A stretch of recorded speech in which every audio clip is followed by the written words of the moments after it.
Venise a interdit l'ouverture de nouveaux kebabs et autres fast-food pour préserver l'esthétique et les traditions de la ville. Cette mesure, adoptée il y a quelques années par les autorités locales, vise à limiter la prolifération de ce type de restaurant, seuls les glaciers artisanaux en étant exemptés. Les responsables du tourisme à Venise ont expliqué que l'objectif était de préserver le patrimoine culturel de la ville et d'en promouvoir les produits locaux. Ils s'inquiètent que les chaînes de restauration rapide puissent nuire à l'identité unique de Venise et dégrader son environnement. Venise n'est d'ailleurs pas la seule ville italienne à adopter de telles mesures. Vérone et Florence ont également instauré des restrictions sur les nouveaux kebabs et autres restaurants de cuisine étrangère. En 2012, les restaurants londoniens ont été bouleversés par l'interdiction des hamburgers roses et saignants, imposée par le conseil municipal de Westminster. Les autorités ont invoqué des raisons sanitaires, mais cette décision a laissé les gens sceptiques. Un chef a même déclaré que le respect de telles règles signerait la fin de l'industrie du hamburger. D'autres craignent que ce ne soit que le début, et qu'à terme, nous ne puissions même plus savourer d'œufs coulants ni de steak tartare. Il est vrai que la viande crue ou insuffisamment cuite peut être dangereuse, mais beaucoup estiment que les autorités exagèrent.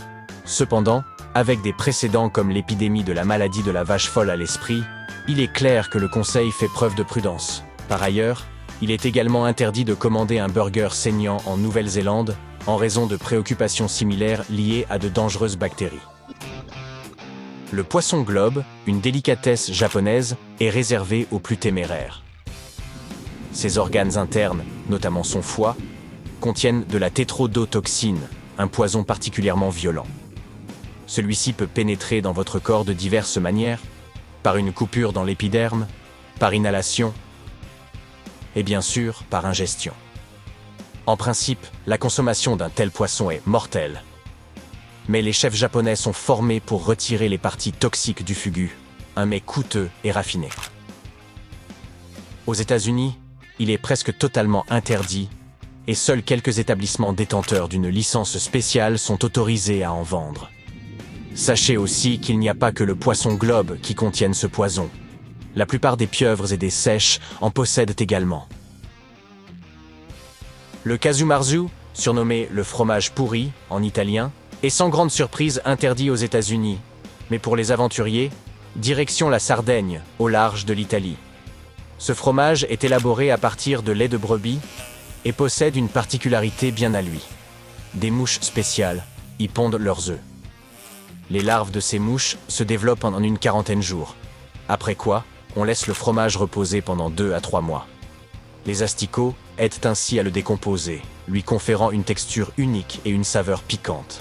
Bien qu'interdit aux États-Unis, ce fromage vaut vraiment la peine d'être goûté si vous vous trouvez en Italie. Vous pourriez penser que les États-Unis offrent tout ce dont une personne peut rêver, mais un jour, vous vous réveillez avec une envie de haggis et vous découvrez que ce plat savoureux est interdit au pays de la liberté. Ce n'est pas parce que les Américains préfèrent les macaronis au fromage ou les hamburgers, mais parce que certains ingrédients du haggis, comme les poumons de mouton, sont jugés dangereux par les autorités américaines. Or, ces poumons constituent 15% du plat. À vrai dire, le haggis est composé d'une gamme complète d'abats de mouton, d'avoine, d'oignons hachés, de graisse de rognon et d'un peu de bouillon.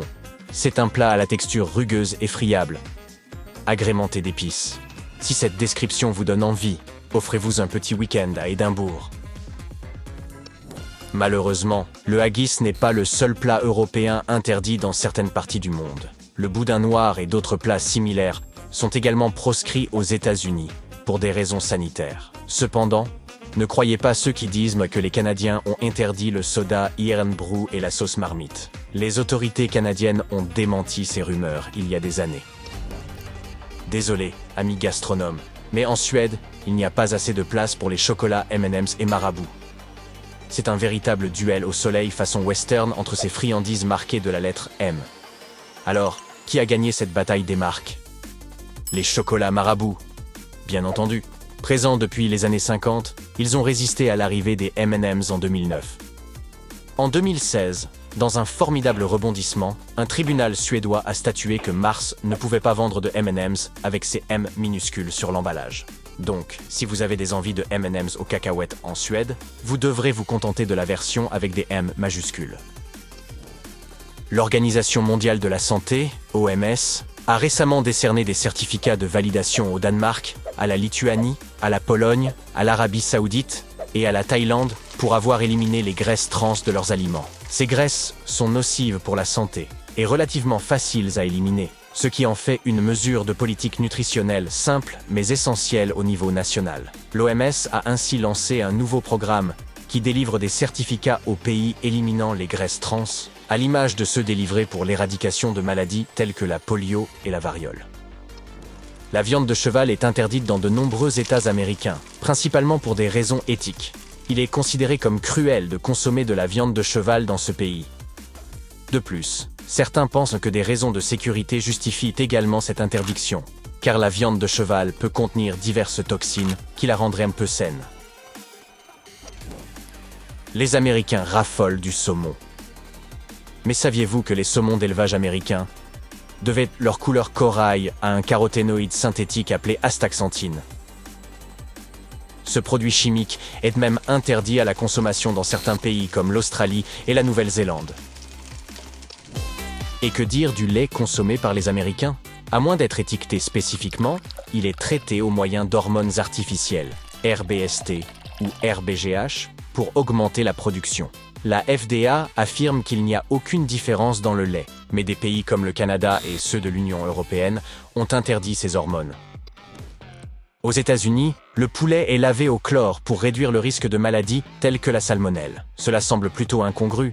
Aussi, le Royaume-Uni et l'Union européenne ont-ils interdit cette pratique en raison de préoccupations sanitaires liées aux méthodes d'élevage. Enfin, l'industrie porcine aux États-Unis utilise la ractopamine pour augmenter la masse musculaire du bétail. Bien que courante aux États-Unis, cette substance est interdite dans plus de 160 autres pays. On ne peut pas dire que ce soit un domaine où ils font l'unanimité, n'est-ce pas?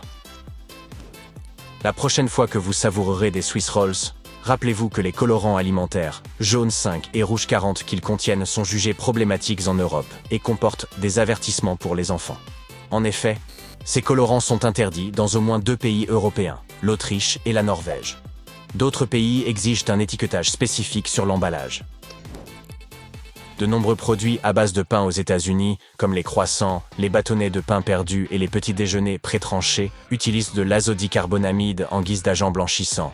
Ce produit chimique est proscrit en Europe, mais toujours autorisé par la FDA. C'est un véritable drame culinaire auquel nous assistons. Lorsque vous dégustez des bonbons arc-en-ciel, vous consommez également des colorants alimentaires tels que le jaune 5, le jaune 6 et le rouge 40.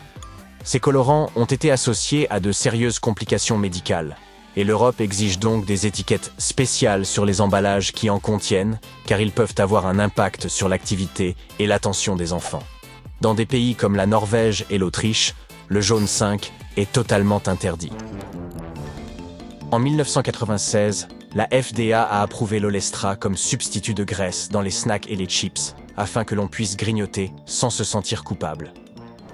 Malgré cette approbation, l'Olestra a été associé à des effets secondaires comme des crampes abdominales et des diarrhées, ainsi qu'à une inhibition de l'absorption de vitamines et de nutriments essentiels. En conséquence, cet additif a été interdit au Canada et dans plusieurs pays européens. La prochaine fois que vous prenez des snacks pour regarder votre série préférée, vérifiez qu'ils ne contiennent pas d'Olestra. Les graisses trans, comme les huiles de soja et de coton partiellement hydrogénées, peuvent même se retrouver dans votre crème à café préférée. Et oui, même le café est concerné. Ces graisses ont été associées à des maladies cardiaques. Bien que les graisses trans aient été officiellement interdites aux États-Unis en 2018, elles restent présentes dans l'approvisionnement alimentaire américain.